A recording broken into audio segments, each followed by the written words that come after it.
Hello again. How are you?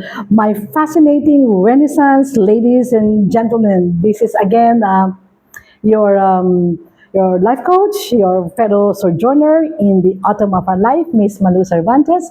And this is our episode 30. And we will continue to unpack last episode's concept that I shared with you, the Latin phrase memento mori. It simply means, remember, you must die. And I told you, let's reframe that. It's not something that's morbid. It's not something to be afraid of.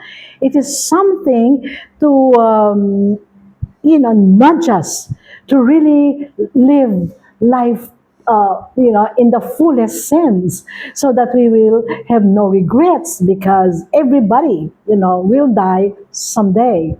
And, I am reminded in 2016, in year 2016, when I was diagnosed with, uterine cancer. And of course, I was so distraught because all my loved ones have been afflicted with that. My mom died at age 55 because of cancer, and she died in my arms. I saw her, suffer because at that time, cancer treatment is not as modern and advanced as now. And I saw her transform from a very beautiful, elegant woman into literally a bag of bones. And that really traumatized me because I took care of her in the hospital for a month. But before that, every year we get to bring her to the hospital and all of that. My discipler, died of brain cancer.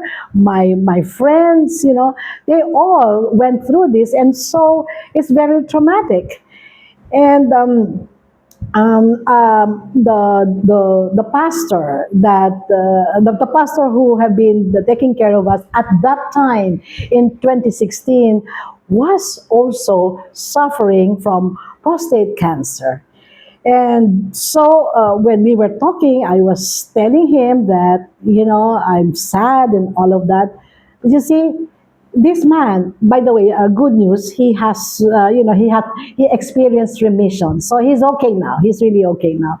But at that time, while undergoing treatment, himself, he said, Malu, said, knowing that you have cancer is actually one of the best news that a person can have.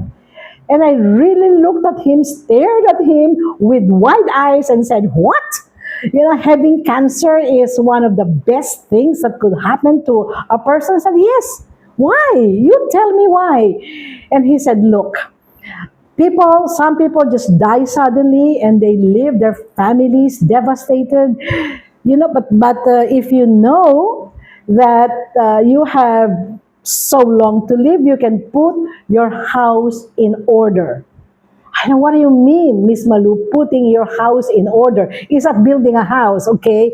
It means that you can prepare for that. If you have papers, to make sure that your children are taken care of. If you have debts, you better settle that so that your children will not be burdened, when you are gone. They won't quarrel among each other. That's the worst thing that could happen. That's putting your house in order. Okay, and that's what he did.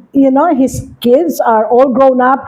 He has grandchildren, like we do, like I do. We have grandchildren, and yet, while battling cancer, he was also doing preaching. He was still, he was still meeting with us as if he was living a normal life.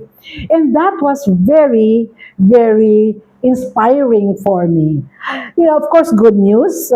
God has spared my life. I'm right now here. That was 2016, and the cancer has been stopped. Although, of course, I had to have radical hysterectomy, but my life is spared, and I realized that is very true.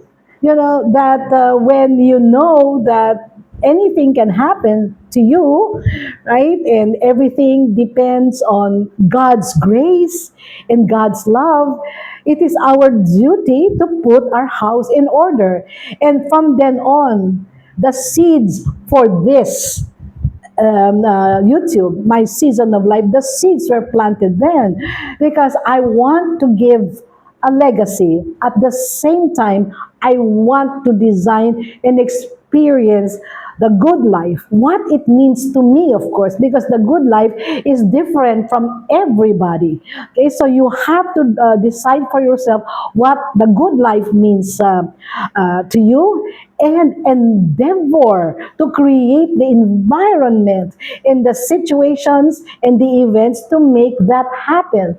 And so every single moment becomes very, very meaningful for you, for your loved ones, for everybody else, right? So in the next episode, I will now give you 5 guidelines which have helped me design, the good life that I am now living. Until then, don't forget to like and subscribe by hitting the bell icon to subscribe to the channel.